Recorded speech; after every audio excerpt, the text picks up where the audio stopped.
Uruto pale akasimama kwa mganga aseme mimi ni mtoto yake ya fulani wa fulani wa fulani, mlango itafunguliwa.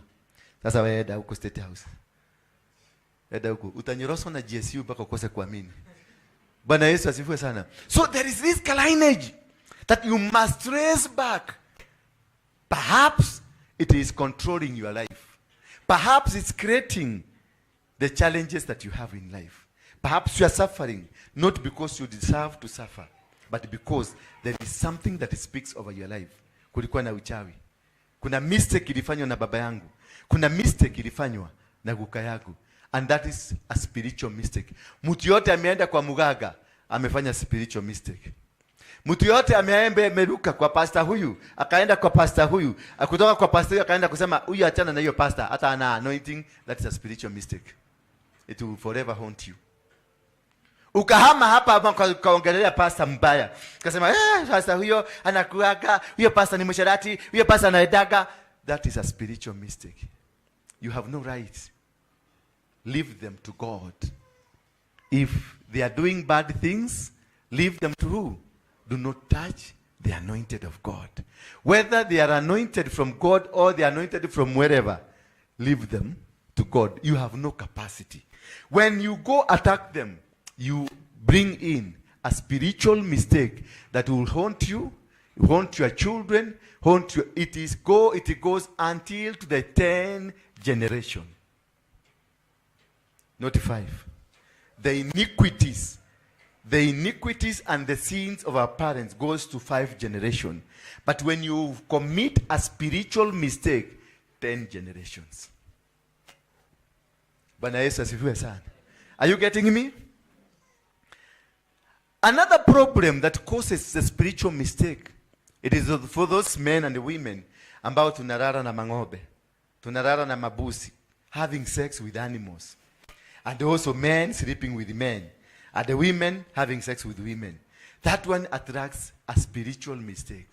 Because when you sleep with an animal, ambayo is not allowed, because it is not allowed, or when you sleep with a man and a man, before you to allow yourself to be slept with, kuna kakitu mtu anayekeago. Hawa watu wa magay.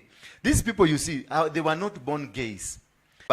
Wanakununulia kawain. The next minute, utajikuta kwa room, mkiwa na wao. The following day, utakuwa wewe mwenyewe ndio unapigia simu. Can you come? Because they induce you into a spiritual authority that will make you become a gay forever. Bwana Yesu asifiwe sana. Those will haunt you. Because the moment you start it, it is very hard for you to stop it. Those who do masturbation, that is a spiritual mistake that you do in your life. Because you are involving a sexual organ. When you involve a sexual organ in anything that you are doing, it becomes spiritual. Because through sex, we give birth to life. So whatever that brings forth to life, it is a spirit. Bwana Yesu asifiwe sana. And therefore, if you have ever been involved into masturbation, you are facing a serious challenge. If you have ever been involved into sexual, hata ile inaitangwa oral sexual. I know you understand what I'm saying. It is a spiritual mistake. If you've ever done an abortion, kama ulienda ukakuwa na mimba, ulikuwa shule ukasema wacha tutoe turudi shule, that thing will haunt you forever in your life until you recount, until you say no, until you come before God and you tell God, it's me, I did. No, God knows what we did, but we did in secret. Then you must go back to God and tell God. When you have a spiritual sin, you must go and confess. Bwana Yesu asifiwe sana. You must do what? Go and confess. It will never be forgiven to you. If you've ever sat down and planned with whoever against a man of God, na mukaenda mukapaga mukasema mukaagana tuende tufanye, that is a spiritual mistake, because you interfered with a man of God carrying an anointing. When this man is carrying an anointing does not come from the man, it comes from the Spirit of God. Therefore, when you are touching it, you are touching the core of the Spirit of God. You are touching the real core. You are interfering with the process of God. And when you interfere with the process of God, it means you are interfering with the work, the time, and the season. Because all these things happen within the season, the time, and the position. Beings preaching here now, I am within my season. I am within the timing of God. I am within my position. God positioned me here. I could have been doing something else, but God decided to position me here. When you come and remove me from this place against the will of God, you will have interfered with the plan of God. If you came and took me away, that time I was supposed to do something, you would have removed me from the timing of God. Meaning you have interfered with the timing of God. So many of us are rich here. So many of us are big people here. But because you missed the timing of God, you missed the position of God, you went to Nakuru ahead of time. You went to Nakuru instead of going to Mombasa. You went to Nakuru instead of going to Nyeri. That is why you lost the positioning. The day you lose the positioning, you have lost the timing of God. And when you lose the timing of God, you have lost your season. Meaning, your season has been lost, you will forever struggle. You'll be preaching the word of God in Kisii, yet you're supposed to be in Mombasa. You'll be having anointing, yes, you'll be praying to people. Unaona huyo mtu amepona, unawekelea mikono anapona, but you are still poor. Have you ever seen a pastor who is highly anointed, but very poor? Because they are in the wrong places, or they are in the wrong season, or they are in the wrong position. You must be in the right season, the right time, and the right position for God, for the grace of God to have a home to flow.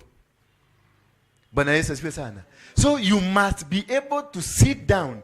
You cannot be able to associate yourself with the timing of God, the season of God, and the position of God. If you are in a hurry, you need to sit so that you can be able to know this is my time. You need to do everything possible and walk within the will of God to be able to understand this is my time.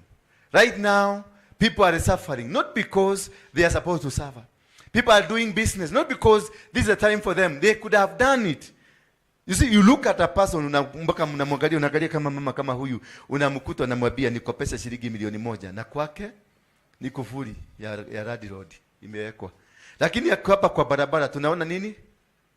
Tunaona mapesa. Why? Huyu mwanamke alikuwa na pesa ama zimeachiliwa, lakini alishindwa kudetect the time, the position and the season. Once you lose it, watu watakuwa kikuona ni kama huko, lakini hauko. That is when you miss your season. You will be there, watu watakuona kwa sababu magwanda yote ya season yalikuja, ni wewe haukuelewa. Sasa wewe unaonekana ni kama uko, lakini you're not there. That is why so many people are suffering, not because they're supposed to suffer. They are suffering because they are not in the position and they refuse to sit down to understand the timings of God. They refuse to sit down to know this is a time that God is blessing me. Every season has a blessing. Every time has a blessing. And when the time comes, everything associated with that time will come. Na hizo vitu nyingi zimekuja. Na zikikukuta, you are not there. Zikuta hauko kabisa. What happens? These things zirudi kule biguni, zinabebagwa, zinapelekwa kwa mtu anaitwa caretaker. In heaven, there are people who are born caretakers to take care of things of you who is busy. I hope you understand me. Kuna vitu zimeachiliwa kutoka biguni. Kuna vitu ziliachiliwa, baraka zako. Ulikuwa ubarikiwe lasia mwezi wa 6, lakini ulikuwa busy kwa kakande. Zilipokuja kwa sababu zilikuja kule uliokokea kwa hii kanisa. Kwa hivyo the channel of heaven inasema nini? Vitu zako ziko hapa. Ama wewe unajulikana uko kwa hii nyumba. Na ulitoroka ukaenda kwa kakade. Sasa wakati hiyo mzigo itateremshwa hapa. Haitateremshwa kwa kakade, na hapo uliwacha kama umeogea baya. Wachana na hiyo pastor. Hata hajui kuhubiri vizuri. So by the time you come to know, ndio utaenda ukutane tu na mama wale wakolini huko barabara. Akwambia kuna kanisa ulikuwa naenda pale City Stadium. Rudi huko. Huko ndio baraka zako ziko. Ukikuja unakuta gari ilikuwa imekuja Prado, ulikuwa unaombea Prado. Kumbe hiyo gari ilikuja ikakuwa Prado. Ule mtu alipokea hiyo gari kwa sababu wewe ulikuwa umeenda. Akaona kwa sababu hawezi kuitumia, akaachia pastor atumiage. Bwana Yesu asifiwe sana. Akaje nani? Akapatia pastor atumiage. Ndio nataka tunapatiwa vitu because we are caretakers. By the time you come to realize yourself, vitu zako ziliachwa hapa. Ndio utakikuja hapa utakuta ndio naona watu wananunua gari KQQ, KPC na KPT. Hiyo gari ikitoka kule ilitoka ikiwa mpya. Lakini kwa sababu haukuwa na time ya kusikiza, haukuwa na time ya kukaa chini, ikakuja ikaachua kiateka. Kiateka hawajui kuchunga kitu. Bwana Yesu asifiwe sana. Kwa sababu sio yao.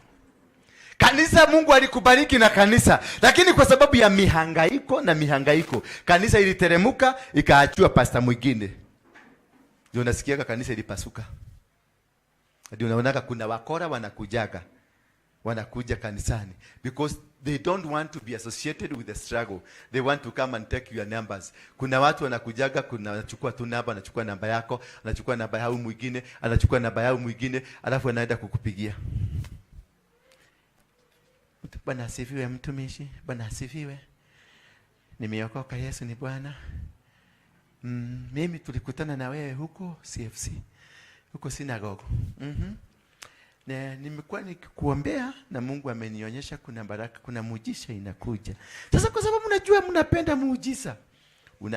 Muujiza Yes, sasa Bwana anaenda kukubariki na magari, Baba anaenda kukubariki, Baba anaenda kukubariki, alafu kimalizia nakwambia, lakini sasa mtumishi, hali ni ngumu kidogo. Nataka kuenda Nakuru Heaven's Gate kukuombea. Sijui kama kuna fare unaweza kunitumia ya shilingi kama 3,000 hivi, ndio nifika kule hata nitoe sadaka ambayo itanena. Crooks in churches. We have crooks who doesn't want to labor. Them, they wanataka kuja kukula matunda alafu waende. Bwana Yesu asifiwe sana. Mujihadhari. Sasa kuko na hao maagenti wa kuchukua tusimu ta watu. Hata hapa mtachukuliwa tusimu. Ukiona mtu anakuitisha katika simu, unamshika hapa. Msikia? Mnaambia tuende kwa pastor nikupatie akiwe. Don't give your number to anybody. Not until you are sure this somebody. Kuna mahali mnaenda na yeye. Hata mimi sichukuangi namba za watu. I don't call people. So we have seen having sex with animals and doing these bad things. Afflicting widowers and orphans. That's another great spiritual mistake that we do. Wewe ambaye unamdhulumu huyo mama kwa sababu hana bwana. Huyo baba kwa sababu amefiwa na mke. That is a grievous mistake that we do. Kama umewahi kudhulumu mtu kama huyo, kuna makosa ambayo itakufuata forever. Bwana Yesu asifiwe sana. And the widow, tusome Exodus 22 verse number 22. Tuko kwa hapo. Ile kitu, you shall not afflict any widow or a fatherless child. If you afflict them in any way and they will cry all to me, I will surely hear their cry. If these people cry, God will hear their cry. Na ni Mungu amesema, si mimi nimesema. Ukiwadhulumu hawa watoto mayatima, hawa wamama ambao wameachwa na mabwana hao, wameachwa na bibi wameachwa, if they cry to me, if they do what? They cry to me, I will surely hear their cry. Sasa kumbuka kale kama mama ulitusi, ukikaambia nikasubua. Kale kama msee ulitusi, ukasema nikamsubua. Kale katoto ulifukuza, kalikuwa hakakuwa na chakula, ukakaambia katoke kaende. That wakati kama kalienda kakilia, ujue there is a cry in heaven waiting for you. And this cry in heaven that is waiting for you, lazima wewe mwenyewe uende ujipeleke kwa mahakama ya mbinguni. Uende useme nilidhulumu, nilifanya, nilienda, nikaenda, nikarudi kwa mahakama ya mbinguni. Si ya hapa duniani. Na si pasta wako akupeleke Nilikufundisha hivyo, nimekufundisha. Uanze kufikiria, uone vile vitu ulifanya. Uone zile mimba ulitoa. Uone zile vitu ulifanya, ile dhuluma ulifanya, wale watu uliona, ile mipango ulifanya miovu, mtu akapata shida. Hiyo sasa unajipeleka mwenyewe kwa mahakama ya biguni.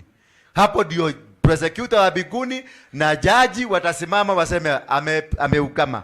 Sasa tumsamee, tumfungulie milango. Milango mingi yetu imefungwa na nani? Na vitendo vyetu.